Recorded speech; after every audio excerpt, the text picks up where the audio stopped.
antes do final de 88, a coisa já estava assim bem difícil e o clima está muito ruim.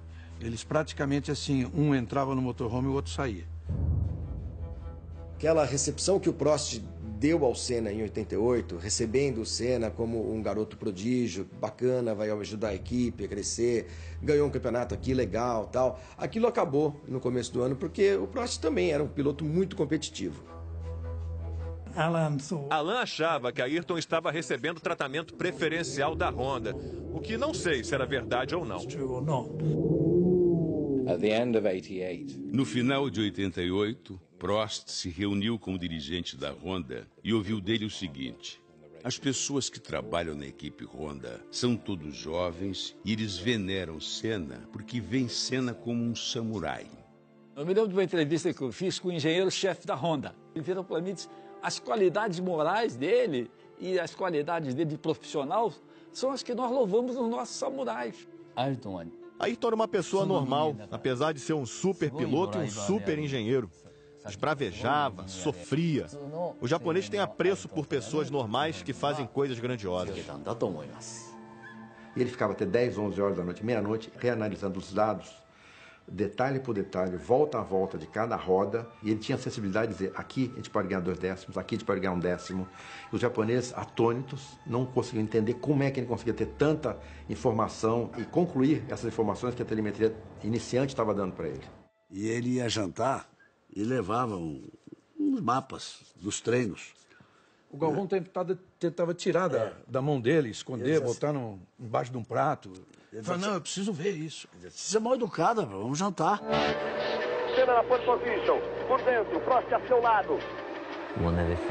Em 89, nós tínhamos um pacto de não agressão que o Ayrton não respeitou. E ele ficou muito contrariado porque a discussão ultrapassou os limites da pista e se tornou pública. Senna vai tentando abrir o máximo nessa primeira volta. Briga só na segunda volta. Era um acordo de boca do Ron Dennis com os 2 pilotos dele. Numa relargada, né, depois do acidente do Berger, o Senna desrespeitou o pacto. Quando o Senna já força para cima de Prost, já faz a ultrapassagem. Eles haviam combinado que não teria uma ultrapassagem na primeira volta, mas ali já não era mais primeira volta. Foi uma das raras vezes em que o desejo que Ayrton tinha de vencer foi maior que o espírito esportivo que ele tinha em abundância. Bandeirada para ele, para Ayrton Senna do Brasil. Brasil! Eram 2 egocêntricos que queriam vencer o campeonato. Senna em suas atitudes carismáticas e simpáticas e Prost com seu jeito francês.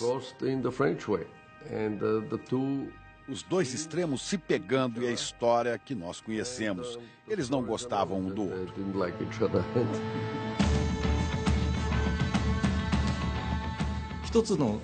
Na prática, havia 2 equipes dentro da McLaren por causa das desavenças e dos conflitos que existiam.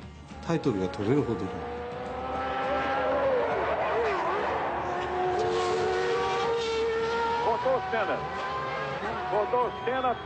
Foi para a caixa de brita. É uma pena que 2 ótimos pilotos tenham sido colocados na mesma equipe. Isso cria muitos problemas, muita irritação. Em Montreal, na tomada de tempo, Alain Prost fez a pole. Ayrton voltou para o boxe inconformado. Me pegou pelo colarinho e precisou ser afastado pelo pessoal da equipe. À noite, ele convocou todo mundo e pediu desculpas, dizendo que não queria que aquilo acontecesse de novo. Ayrton Senna. Com problemas, Ayrton Senna. No GP da Itália, Senna liderava com 30 segundos de vantagem. Mas seu motor quebrou e o Prost venceu a corrida. Fui cumprimentar o Prost e ele deu um tapa na minha mão, recusando o meu gesto. Nenhum dos 2 queria aceitar uma posição vantajosa do outro. Daí a nossa ideia de sortear os motores para Senna e Prost. Ele sofria muito porque sabia que era o melhor e queria que isso fosse percebido. Mas quando começava a discussão sobre a Honda estar dando a ele melhor material, Ron Dennis estar apaixonado por ele, a McLaren apoiando e tal, A percepção de que ele era o melhor se perdia. E ele odiava isso porque era muito competitivo. Foram 2 anos muito difíceis para ele. Não é uma gracinha? Pra minha descoberta de 88, Feliz Natal, Feliz Ano Novo. Xuxa. Quando ela estava presente, ele parecia um garoto de colégio. E ela fala que foi o amor da vida dela. Que você não foi o amor da vida dela. Era muito bonito de ver os dois juntos na pista. Ela toda fofa com ele. Era algo que a gente não via. A mulher do piloto. Ele ficou apaixonadésimo, de 4. E a impressão que eu tenho das outras pessoas contando é que ele não queria contar para a imprensa o que ele come no jantar, nem qual a roupa preferida dele, nem nada. Começou aquela especulação que o meu relacionamento com a Xuxa era promocional, era uma jogada. Isso foi, inclusive, uma falta de respeito muito grande com ela. Mas, entre todas as dificuldades, o carinho e a afinidade e o sentimento prevaleceu. E a gente está muito bem. E é por aí.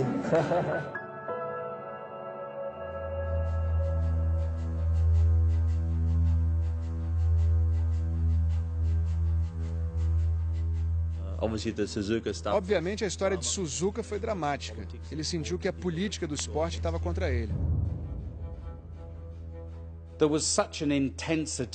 A batalha era tão intensa entre os dois que situações como aquela inevitavelmente iam acontecer.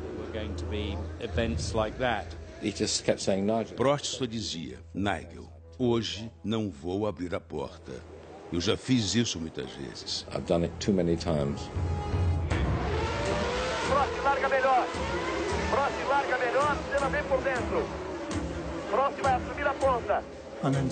De repente, Alain foi embora. Por cerca de 40 voltas, ele voou.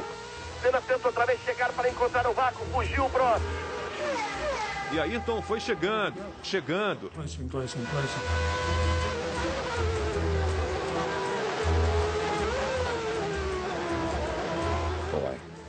Foi demais. Carros iguais, os 2 melhores pilotos do planeta. Absolutamente no limite.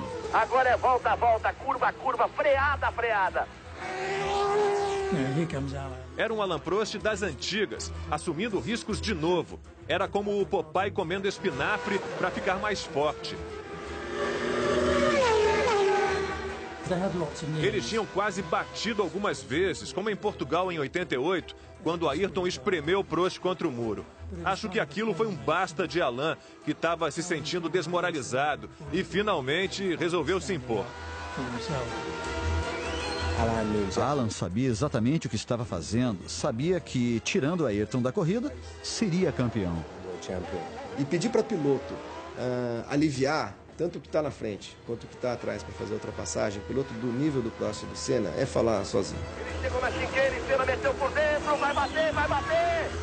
Assim bate, o favorecido é Prost! Prost já soltou o cinto e saiu do carro campeão.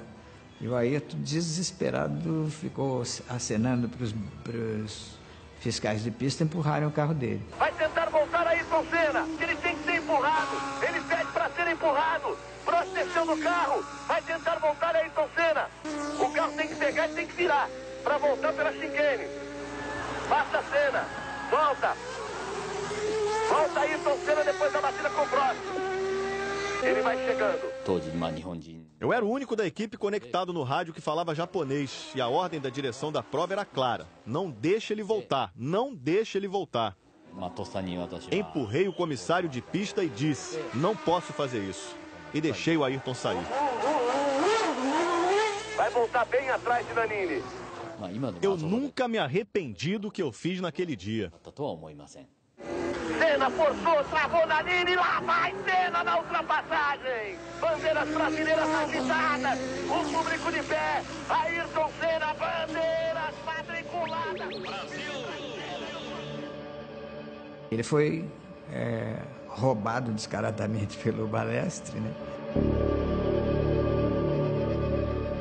área de escape é para ser usada quando você está numa situação de emergência. Aquela foi uma situação de emergência. Ele fez a coisa certa, mas o cara agafou ele.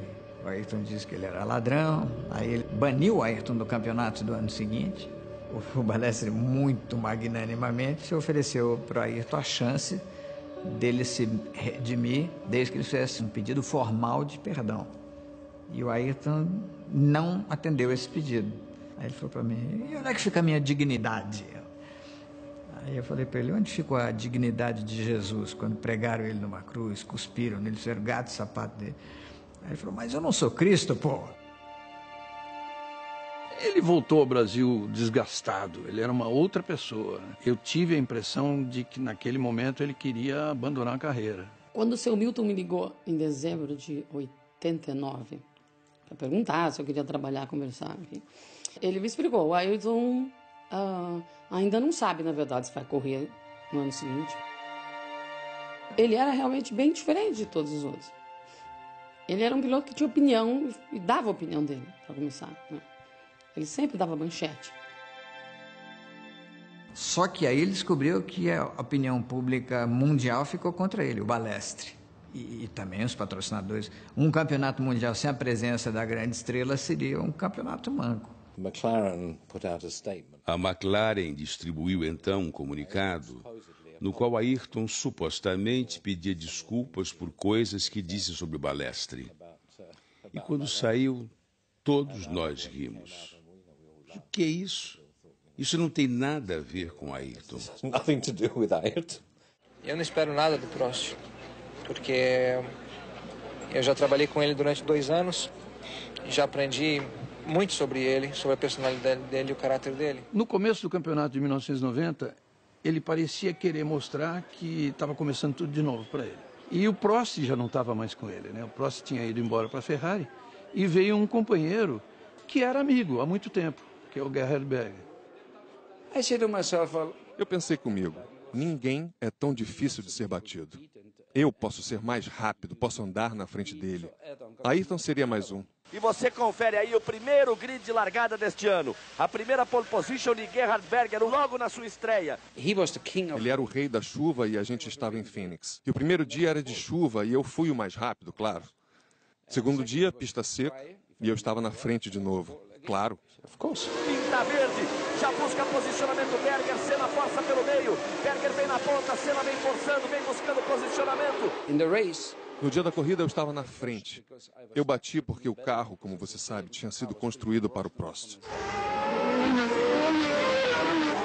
Só que naquela corrida pintou um tal de Jean Lézy com um carro da Tyrrell. Eu estava, de certa maneira, calmo demais para o meu normal. E, de certa maneira, eu tive até que me apertar um pouco. Para mim, para as minhas características, estava devagar demais. Dar aquela sacudida nele logo no primeiro treino não foi uma coisa boa para mim. E eu nunca mais venci ele de novo. Ele já acena, já aponta, vai receber a bandeirada. Vamos ter música na primeira corrida agora. 1, 2, 3, vamos! Ayrton Senna do Brasil!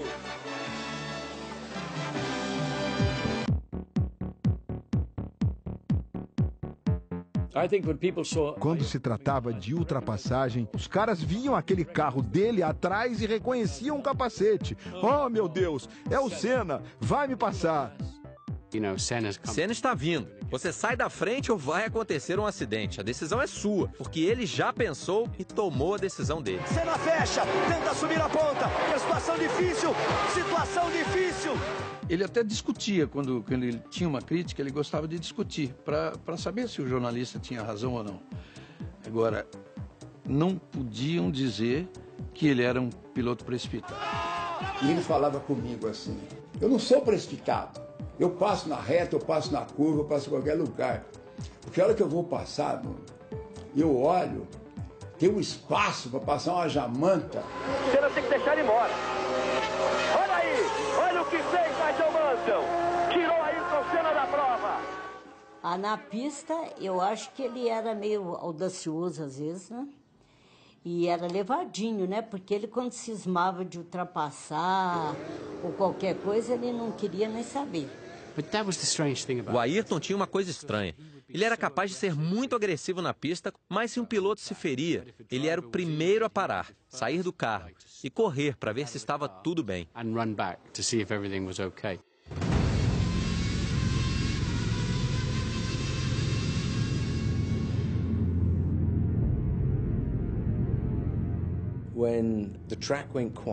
Quando o autódromo fica quieto, muito quieto, você sabe que algo muito grave aconteceu. Foi bem atrás dos boxes. Eu corri para lá para saber se podia fazer algo e quando cheguei lá tive certeza de que Martin estava morto. Ele não respirava e seu rosto estava azulado. O professor Sid Watkins chegou e aí vi algo extraordinário. Começou a bater no peito dele e arrancou o capacete dele para poder ressuscitá-lo. Eu cheguei no centro médico e o Ayrton estava lá. Ele se preocupava com os outros pilotos. Ele pulou o muro, foi lá, foi chamado a atenção, ele não podia entrar naquela sala de médico, mas ele quis saber o que aconteceu. Ele pediu para eu não correr. Disse que o carro não era seguro porque 2 semanas antes, em Monza, eu tinha tido o mesmo problema. Fiquei de cabeça para baixo e tive de correr com o carro reserva. Ele pediu para eu não correr. Quando você vê situações como essas, você pensa realmente até quando você vai resistir a tudo isso? Se você vai passar por tudo isso e sair ileso, sair bem, não só fisicamente, mas psicologicamente. Será que, de repente, depois de tanto sucesso, não está na hora de dar um tempo? Um grande exemplo dessa dualidade do Ayrton Senna foi quando morreu o irmão do Derek Warwick, o Paul Warwick, morreu numa corrida de Fórmula 3000. Recebemos uma carta muito amável de Ayrton, dizendo que ele era um grande piloto e que sentia muito por mim.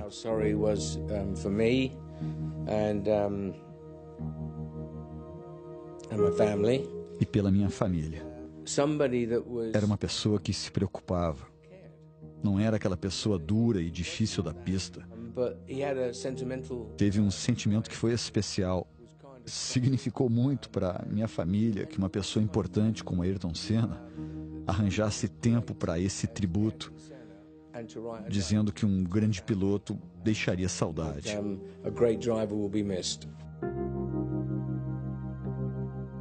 A única coisa que eu passei com ele em relação ao Piquet foi quando o Nelson teve um acidente nos Estados Unidos. Alguém, acho que um jornalista até, estava passando um pôster para todos os pilotos assinarem, com uma mensagem qualquer, e vieram pedir para eu fazer. Claro que eu pensei, ai meu Deus do céu, como é que eu vou pedir para esse homem assinar isso?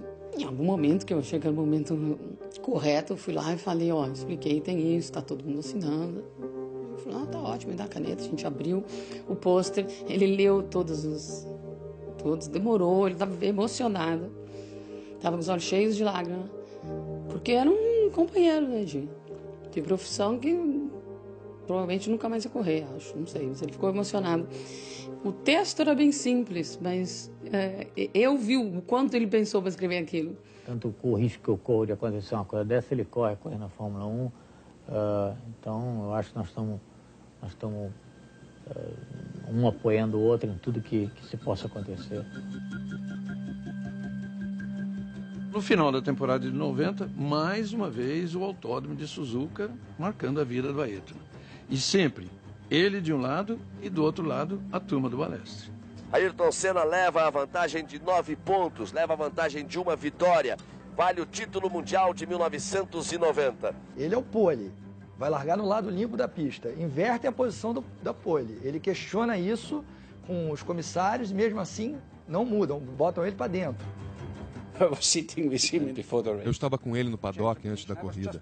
Eu largaria logo atrás dele e ele disse, preste atenção que você vai ver um bom show hoje. E aí vem eles chegando, Senna vai largar por dentro, um pouco mais à frente, a primeira curva é tomada à direita, próximo na primeira fila por fora. Ele depois me disse, ou eu fazia a curva primeiro ou não tinha curva.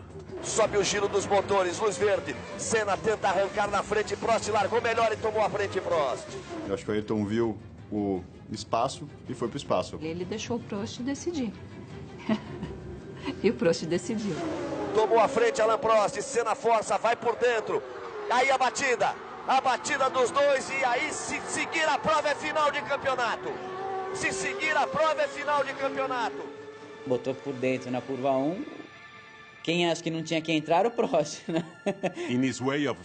Na sua maneira de pensar, era lógico. Ele acreditava que tinha o direito de punir aquele que um ano antes havia roubado o seu campeonato, o que era verdade.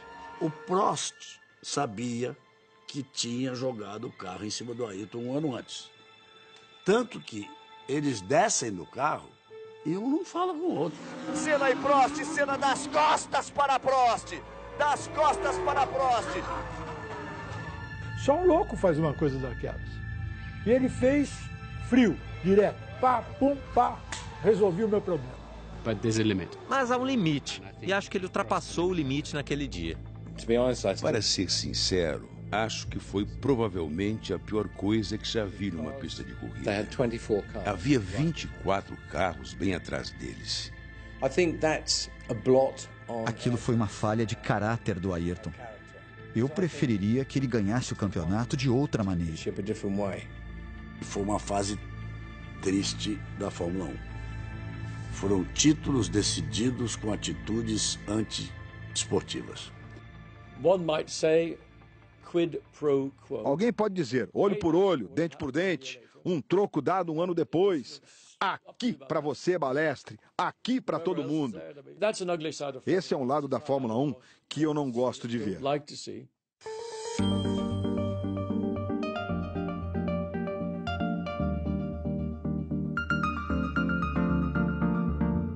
O Brasil era onde o Ayrton dizia que ele recarregava as baterias dele. E essa conexão abastecia ele de energia para o resto do ano, onde ele teria que estar lá, nesse mundo onde as coisas nem sempre eram tão bonitas.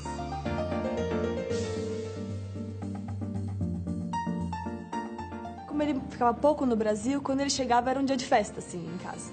Chegava, a criançada saía correndo, pulava em cima dele, começava a puxar o cabelo, fazia maior folia.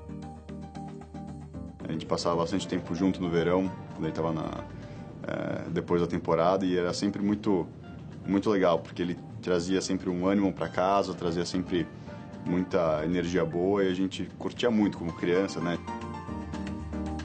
Era como se fosse um paizão, assim, sabe? Aquele que dá conselho, que dá uma bronquinha se você faz alguma coisa de errado, mas também, tipo, tirador de sarro. É muito diferente ver ele na pista, né? Trabalhando para o que ele era na vida pessoal. Ele amava todos os hobbies dele, aqueles aeromodelismos. Na fazenda ele tinha milhões, né? Cada um tinha um apelido mais engraçado do que o outro. Ele adorava ir para Angra relaxar, andar de jet ski. Quer dizer, na verdade, ele relaxava quando ele estava no Brasil. Ele conseguia se preservar de alguma forma ali. Christine ainda ficou uns 2 anos. E eu só a via no Grande Prêmios. Ela acho que viveu um momento dele bem mais, né, bem mais intenso. Ela viveu um ano que ele estava ganhando o campeonato, que ele estava ainda ganhando espaço. Christine estava com Ayrton e eu namorava a Ana, que é portuguesa e viveu uns tempos no Brasil. Passamos muitos momentos juntos. Passamos férias no meu barco.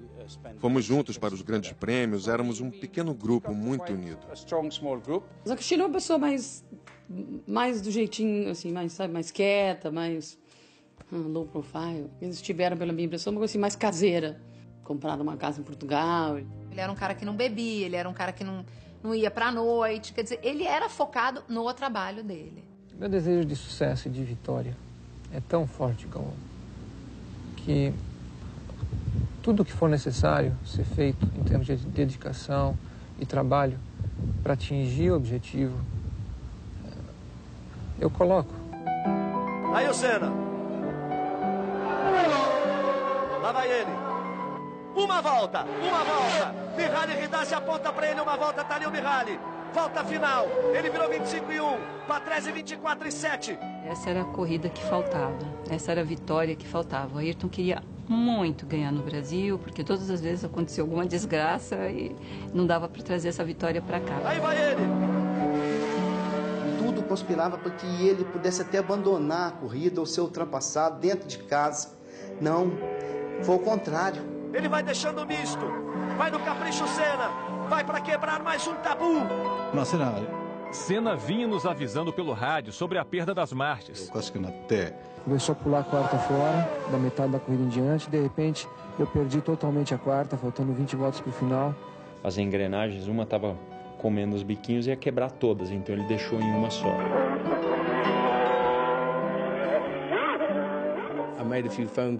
Fiz umas ligações depois da corrida para saber se era verdade, porque achei que as pessoas estavam exagerando.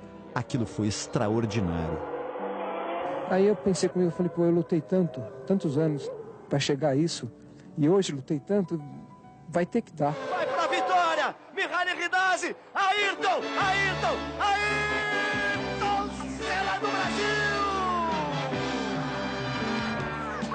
De ponta a ponta ele vence em Interlagos!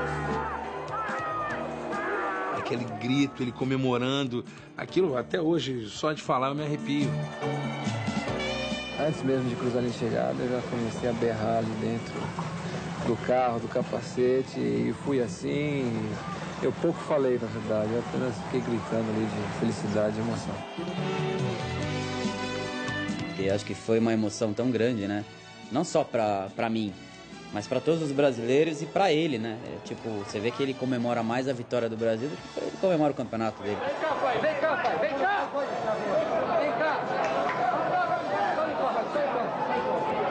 E ele, no final, ele levanta aquele troféu, né? Então aquilo ali me marcou muito. E ele levantando a taça e a taça, ele não aguentando. Não há dor que possa impedi-lo de comemorar sua vitória. Todos os grandes homens e aqueles que mudam o mundo são aqueles que não pensam pequeno, que não têm medo de chuva. Seja de que tipo de chuva for. Ele era o Brasil que dava certo, ele era o brasileirinho que ganhava dos europeus, ele era o cara que fazia o povo acordar mais cedo, ou dormir mais tarde, ou não dormir. Então eu acho que ele foi e sempre será o Ayrton Senna do Brasil.